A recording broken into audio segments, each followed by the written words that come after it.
ठीक है, चलो नेक्स्ट वाला करते हैं। तो वो क्वेश्चन जो है वो है the position of an object moving along x axis is given by x t is equal to a minus b t square where a is equal to 8.5 metre and b is equal to 2.5 metre per second square and t is measured in seconds. ठीक है, तो for the above situation match the column first speed या velocity with column 2 value and select the correct answer from the codes given below। ठीक है, तो ये है question आपका। तो बताओ फिर इसका आंसर कौन देगा। मधु, आप बताओ इसका आंसर।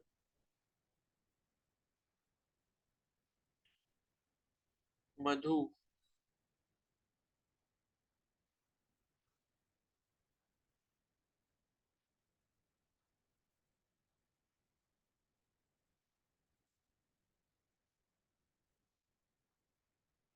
मधु आवाज आ रही है?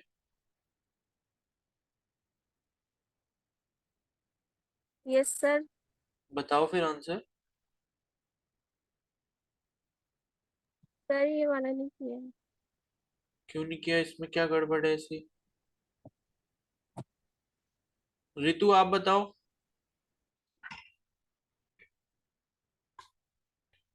रितु,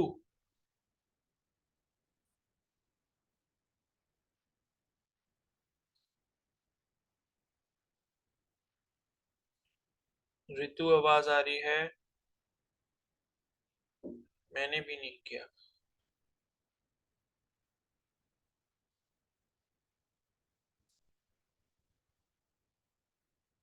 शिवानी आप बताओ, Shivani Rawat.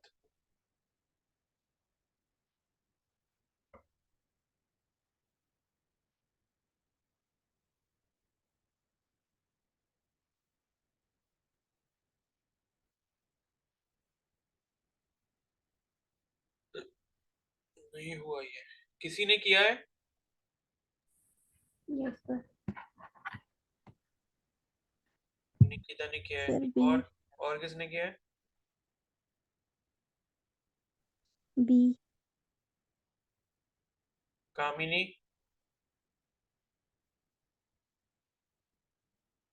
उत्तिष्णा,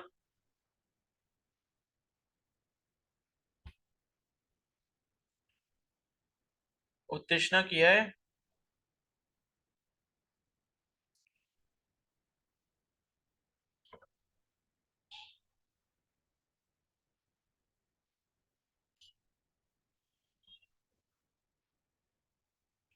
उत्तिष्णा,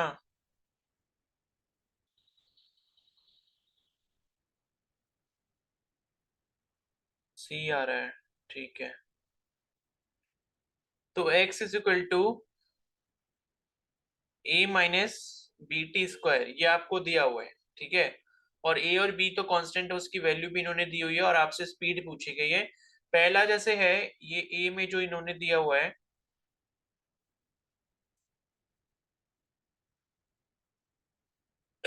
velocity of object t is equal to 2 second पे आपसे पूछा गया है। ठीक है, तो भाई आपको ये डिस्प्लेसमेंट का टाइम के रिस्पेक्ट में ये इक्वेशन दी हुई है, तो आप पहले वेलोसिटी की इक्वेशन यहाँ से निकाल सकते हो। कैसे निकालोगे भाई? dx बाई डी टी ये चीज आपको पता है, तो d by d t of a minus b t square ये आप कर लोगे। a का क्या हो जाएगा, 0 हो गया, माइनस b और टी स्क्वायर का कितना हो जाएगा, 2t हो जाएगा। तो -2bt जो है वो यहाँ पर वेलोसिटी आ गई। ठीक है, अब आपसे बोला गया कि t इक्वल टू 2 सेकेंड पे, तो velocity at t equal to 2 second कितना हो जाएगा, -2 इंटू b की वैल्यू यहाँ पर दी गई है 2.5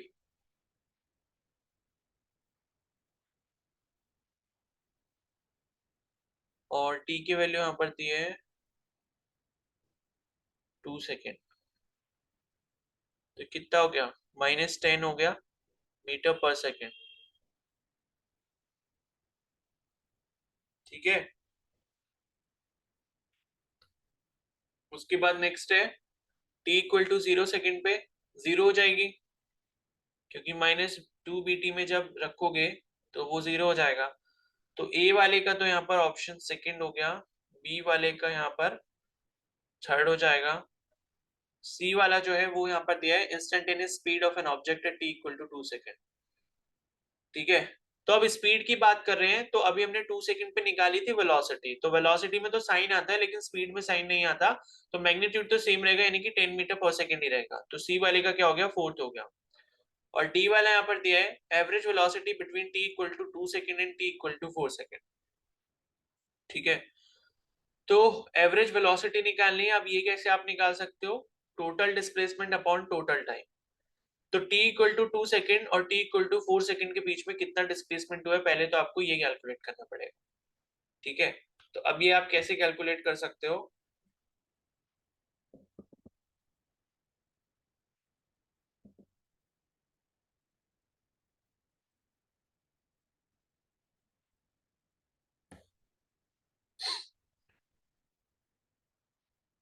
और वैसे आप ये तीन ऑप्शन से भी आंसर निकाल सकते हो, 2 3 4 किसमें आ रहा है भाई, बी वाले में आ रहा है, तो करेक्ट ऑप्शन तो इसका बी वाला होगा। ठीक है, बी वाला जो है वो इसका करेक्ट आंसर होगा। और डी वाला जो इसमें t इक्वल टू 2 और t इक्वल टू 4 सेकंड के बीच में एवरेज वेलोसिटी है, उसका आंसर क्या हो जाएगा, -15 मीटर पर सेकंड हो जाएगा। ठीक है, तो अभी निकाल लेना -15 मीटर पर सेकंड कैसे आएगा, क्योंकि देखो आपको डिस्प्लेसमेंट की इक्वेशन दी थी xt की इक्वेशन, उसमें आप 4 पहले क्या रखोगे, आप 4 सेकंड रखोगे, फिर आपको डिस्प्लेसमेंट मिलेगा, और उसके बाद एक 2 सेकंड रखोगे, वो डिस्प्लेसमेंट मिलेगा। ठीक है, तो फाइनल और इनिशियल जब आपको मिल गया तो नेट डिस्प्लेसमेंट आप निकाल सकते हो, 4 सेकंड वाली डिस्प्लेसमेंट में से 2 सेकंड वाली डिस्प्लेसमेंट को माइनस कर देना, टोटल डिस्प्लेसमेंट आ गया, और टोटल टाइम कितना हो जाएगा, t2 माइनस t1, यानी कि 4 माइनस 2 सेकंड, टोटल टाइम हो गया 2 सेकंड का। उससे करके आप एवरेज वेलोसिटी निकालोगे तो -15 आ जाएगी। ठीक है, समझ आ गया सभी को।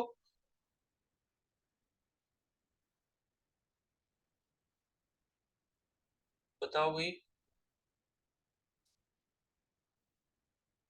Sir instantaneous speed of an object at t is equals to 2 second वाला एक बार दोबारा समझा दीजिए। ये इंस्टेंटेनियस स्पीड का मतलब यही है कि मतलब 2 सेकंड, जब आपका टाइम 2 सेकंड हुआ होगा तब स्पीड कितनी होगी। तो देखो हमें वेलोसिटी की इक्वेशन तो मिल गई थी ना, -2bt, आप रखोगे इसमें ही 2 सेकंड को, t इक्वल टू 2 सेकंड इसी में रखोगे तो आपको मिलेगा -10। लेकिन स्पीड जब हम लेते हैं तो स्पीड में साइन का कोई मतलब नहीं होता ना, क्योंकि स्पीड क्या होता है, सिर्फ और सिर्फ मैग्नीट्यूड होता है। वेलोसिटी की जब बात करी थी तो हमने -10 लिया था, लेकिन स्पीड के केस में माइनस का कोई सेंस नहीं है। ठीक है, तो वो हमारा स्पीड कितना हो ओके जाएगा, सर। 10 मीटर पर सेकंड हो जाएगा, क्योंकि स्पीड स्केलर क्वांटिटी है। ठीक है, तो नेक्स्ट क्वेश्चन है यहाँ पर, two particles A and B are moving in a straight line with the same speed. Which of the following statement is या are correct for the relative motion of two particles? क्या है भाई इसका answer, D. D, और D D. ठीक है, ठीक है, तो इसका आंसर डी है। तो यहाँ पर ये लिखा है कि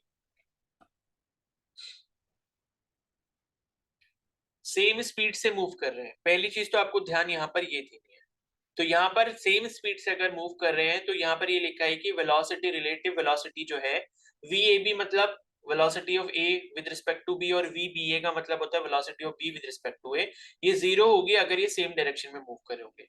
तो देखो अगर सेम डायरेक्शन में मूव ये कर रहे हैं तो यहाँ पर सेम डायरेक्शन के केस में जब आप रिलेटिव वेलोसिटी निकालते हो तो दोनों वेलोसिटी को आप सब्ट्रैक्ट कर देते हो। ठीक है, और जब ये सेम है दोनों तो सब्ट्रैक्ट करोगे तो 0 ही मिलेगा आपको।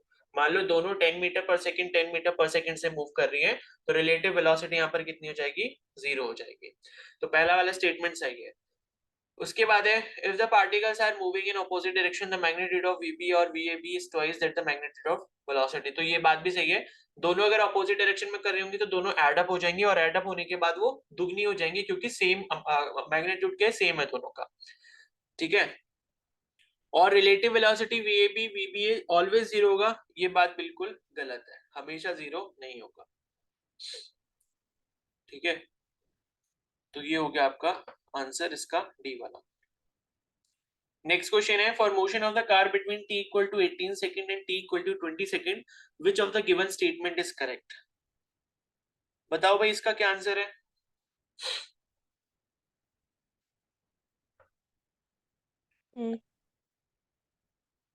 सी। सी।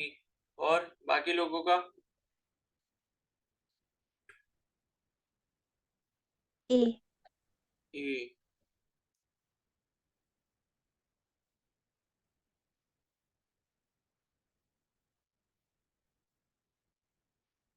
ए, ठीक है, तो सभी ये कह रहे हैं। तो देखो इसका आंसर जिसने सी बोला था, सी एक्चुअली में नहीं है। देखो यहाँ पर एक्चुअली में वो क्या रहा है ना, कर्व जैसे ही आप देखोगे ऊपर बढ़ रहा है, लेकिन जब ये बढ़ रहा है ना तो बढ़ते टाइम पे आप देखोगे उसमें नीचे की तरफ एक स्लैक रीजन है। कर्व जो आपको यहाँ पर दिख रहा है वो थोड़ा सा मतलब बीच में से ना झुका हुआ दिख रहा होगा, ध्यान से देखोगे तो कर्व कुछ इस तरीके का आपको दिख रहा है, इस तरीके का। अगर ये इस तरीके का होता तो ये पॉजिटिव एक्सेलरेशन होता, लेकिन कर्व जो है वो आपको इस तरीके का दिख रहा है, फिर उसके बाद ये आगे जाके फिर ये ऐसे हो गया है। ठीक है, तो यहाँ पर क्या है, ये आपका एक्सटी ग्राफ है। एक्सटी ग्राफ का मतलब ये है कि जब आप यहाँ क्या करोगे, जब आप स्लोप यहाँ पर देखोगे तो स्लोप बार बार यहाँ पर क्या हो रहा है, आपका डिक्रीज हो रहा है, यानी कि वेलोसिटी जो है वो धीरे धीरे कम होती जा रही है। और अगर आप वो भी नहीं निकालना चाहते हो तो आप इसको देखो कैसे सॉल्व कर सकते हो, मैं आपको बता देता हूँ। तो यहाँ पर आप क्या कर सकते हो ना, इन्होंने क्या करा है कि एक्सटी ग्राफ पे कुछ पॉइंट्स भी दिए हुए हैं। ठीक है, तो पॉइंट्स जो दिए हैं तो इनका पॉइंट का मतलब ये है कि जब आपका डिस्प्लेसमेंट यहाँ पर मान लो x1 जो है वो 100 मीटर है, तो उस टाइम पे जो टाइम t1 दिया इन्होंने 10 सेकंड का दिया, यानी कि टाइम जब 10 सेकंड होता है तो डिस्प्लेसमेंट हमारा 100 मीटर का है। उसके बाद जब हमारा डिस्प्लेसमेंट जो है x2 मान लो 250 मीटर का दिया हुआ है, तो उस पर्टिकुलर डिस्प्लेसमेंट पर हमारा जो टाइम इंटरवल है वो कितना हो चुका है, 18 सेकंड का टोटल टाइम हो चुका है। ठीक है, उसके बाद जब डिस्प्लेसमेंट यहाँ पर मान लो x3 दिया हुआ है 296 मीटर का, तो यहाँ पर जो टाइम t3 है वो कितना है, 20 सेकंड का दिया हुआ है। ठीक है, ये दिया हुआ है। तो अब आप यहाँ पर क्या कर सकते हो, आपसे पूछा है ना कि पॉजिटिव डायरेक्शन में पॉजिटिव एक्सेलरेशन के साथ मूव कर रहा है नहीं कर रहा है, तो अब आप यहाँ पर क्या काम कर सकते हो, आप यहाँ पर वेलोसिटी चेक कर सकते हो तीनों पॉइंट पर। तो मान लो v1 जो वेलोसिटी है वो पहले पॉइंट पर है, क्या हो जाएगा, डिस्प्लेसमेंट अपॉन टाइम हो जाएगा, यानी कि 10 मीटर पर सेकेंड हो गया, 100 डिवाइडेड बाई 10 इज 10 मीटर पर सेकेंड। उसके बाद 250 मीटर पे टाइम जो हुआ है 18 सेकंड का हुआ है, तो वेलोसिटी यहाँ पर कितनी हो जाएगी, 250 बाई 18 हो जाएगी। इसे जब आप सॉल्व करोगे तो 2 से आप कैंसिल कर सकते हो 125, और ये 9 जा, और उसके बाद 9 1 जा, फिर 3 बचा 35, और 9 3 जा 27, और उसके बाद बचा 8। ठीक है, 80, लगभग 13.8 आएगा, 13.8 मीटर पर सेकेंड। ठीक है, और उसके बाद यहाँ पर 296, और उसके बाद यहाँ पर कितना दिया है, 20 सेकेंड दिया है। तो ये जब आप कैलकुलेट करोगे v3, जब आप कैलकुलेट करोगे 296 डिवाइडेड बाई 20, तो ये आप कैसे कर सकते हो, 296 डिवाइडेड बाई 2 इंटू 10। ठीक है, तो 2 से जब 296 को डिवाइड करोगे तो आपको कितने मिलेगा, 148 डिवाइडेड बाई 10, तो ये आपको मिल जाएगा 14.8। ठीक है, वेलोसिटी तो यहाँ पर बढ़ती हुई दिख रही है, तो यहाँ पर इससे भी काम चलेगा नहीं मुझे लग रहा है, फिर हमें एक्सेलरेशन ही निकालना पड़ेगा। ठीक है, तो इस वाले को छोड़ दो, ऐसे मत करना यहाँ पर, क्योंकि यहाँ पर हमको वेलोसिटी तो कंटिन्यूसली तीनों पॉइंट पे इंक्रीज होती दिख रही है, लेकिन एक्चुअली में क्या हो रहा है ना, कर्व नीचे से जब आप देखोगे तो नीचे से आपको कर्व जो है वो थोड़ा सा टिल्टेड दिख रहा है नीचे की तरफ, इसका मतलब है कि वेलोसिटी वहां पर एक्सेलरेशन जो हो रहा है वो कम हो रहा है, वेलोसिटी कम हो रही है उसके बाद फिर से इंक्रीज हो रही है। ठीक है,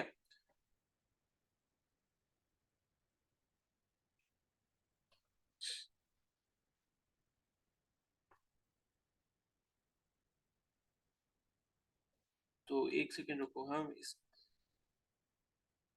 सही तो है, car is moving with positive direction with a positive acceleration, यही बताया था ना answer.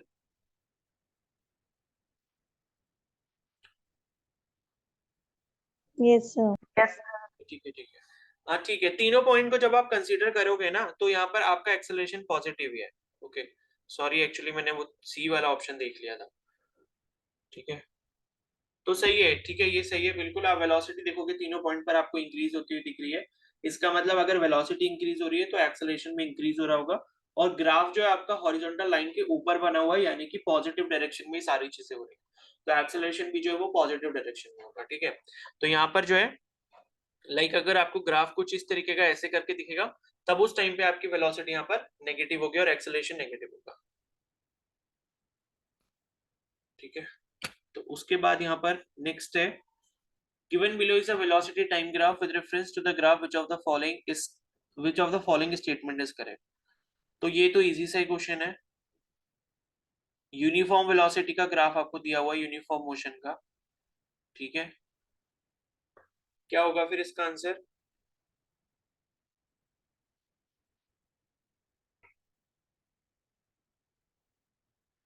Area under the given curve बोल रहा है वो। Area under the given curve क्या होगा? वीटी ग्राफ का एरिया क्या देता है? डिस्प्लेसमेंट देता है।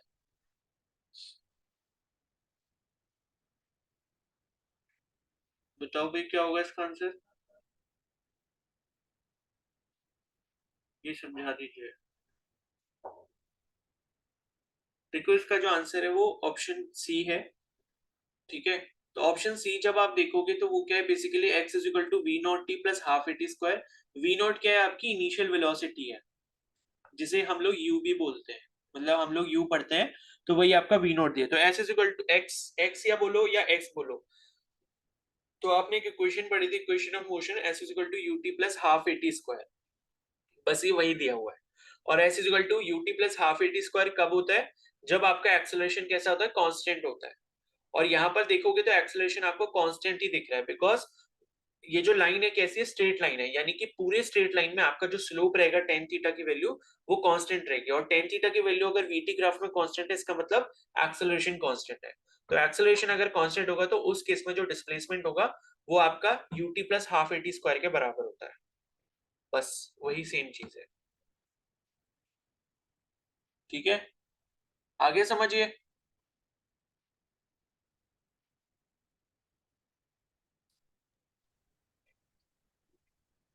बाकियों को आ गया?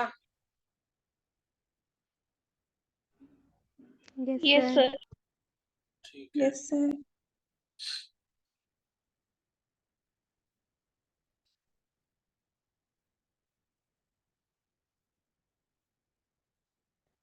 ठीक है, तो एक काम ये करते हैं कि मतलब आपका जो डाउट सेशन है ना वो आज इवनिंग में रख लेते हैं, बिकॉज कुछ ऐसे बच्चे हैं ना जो अभी मॉर्निंग में क्लास नहीं लेते, वो शायद रिकॉर्डिंग वगैरह देखते हैं। तो इसलिए मैं सोच रहा हूँ कि आज जो है इवनिंग में रख लेंगे अपना डाउट सेशन। तो आपको जो भी डाउट्स वगैरह होंगे वो आप उसमें पूछ लेना फिर। ठीक है, और कल जो है इस चैप्टर का टेस्ट होगा, ये वाले का। और कल मतलब इवनिंग में टेस्ट रहेगा, वही 5:30 के अराउंड रहेगा जो टाइमिंग रहती है अपने टेस्ट की। और मॉर्निंग में वैसी क्लास होगी, और मॉर्निंग में हम क्या करेंगे, नेक्स्ट जो चैप्टर है इसका वो स्टार्ट कर देंगे। ठीक है, तो अभी ये चैप्टर यहाँ पर खत्म हो चुका है मेरी तरफ से। और बाकी जिसके जो भी डाउट हो, चाहे इस चैप्टर के हो, इससे प्रीवियस वाले के किसी भी चैप्टर के हो, तो शाम वाली क्लास में पूछ लेना। ठीक है, तो आज जो शाम को क्लास रहेगी वो 5 बजे से रहेगी, 5 PM। सर टेस्ट सिर्फ इस चैप्टर का होगा ना, हाँ, या अभी मतलब कल पूरे जो फिजिक्स का? टेस्ट है वो सिर्फ और सिर्फ इस चैप्टर का है। उसके 1-2 दिन बाद जो टेस्ट होगा वो सारे तीनों चैप्टर का होगा। ठीक है, तो शाम को 5 बजे ओके क्लास है। जिसके जो भी डाउट्स हो, अभी दिन भर में चैप्टर अपना जितने भी पढ़ लिया हमने, जितने टॉपिक, वो सारे रिवाइज कर लो। जिसको जो भी डाउट होगा वो उस क्लास में पूछ लेना। तो उस क्लास में कुछ हम एक्स्ट्रा नहीं पढ़ने वाले, सिर्फ डाउट्स को डिस्कस करेंगे। तो क्लास जो है सभी लोग ज्वाइन कर लेना। कुछ कोई ऐसा मत सोचना कि मेरे को तो कोई डाउट है ही नहीं, बिकॉज क्या होता है कि कई सारे लोगों के जो डाउट्स आते हैं तो उसमें भी कई सारी नई चीजें हमको सीखने को मिलती है। ठीक है, तो हो सकता है कि वो चीज क्या पता आपको भी ना आती हो, तो वो चीज आपको भी आ जाएगी फिर। ओके, तो जो भी हमने पढ़ लिया अभी तक, जिसमें कोई भी टॉपिक वगैरह में कुछ भी आपको समझ नहीं आ रहा है या ये चीज क्लियर नहीं हुई, तो वो आप जो है शाम को डिस्कस कर लोगे। इसीलिए जिसने अभी तक जितना भी आपको मैंने काफी टाइम दे दिया था रिवीजन के लिए, अब जिसने नहीं करा तो वो उसकी गलती है। और बाकी अभी सुबह से लेके शाम तक का भी आपके पास पूरा टाइम है। तो जो भी आपने नोट्स वगैरह बनाए हैं, जो भी आपने क्वेश्चन प्रैक्टिस वगैरह किए हैं, ग्राफ करे हैं, जिसमें भी किसी में भी आपको डाउट रहता है तो शाम को आप क्लास में पूछ लोगे और अपने डाउट को डिस्कस कर लोगे। उसके बाद फिर हम कल से नया चैप्टर स्टार्ट करेंगे, I think motion in a plane जो नेक्स्ट चैप्टर है। सर हाँ सर आप 5:30 से रख सकते हो सर, क्योंकि सर 5 बजे से मेरी कंप्यूटर क्लासेस छूटती है। अच्छा, चलो फिर 5:30 से रख लेते हैं, ठीक है। तो 5:30 पर तो किसी को कोई काम नहीं है, बताओ भाई। No sir. किसी के स्नैक्स का तो टाइम नहीं होता?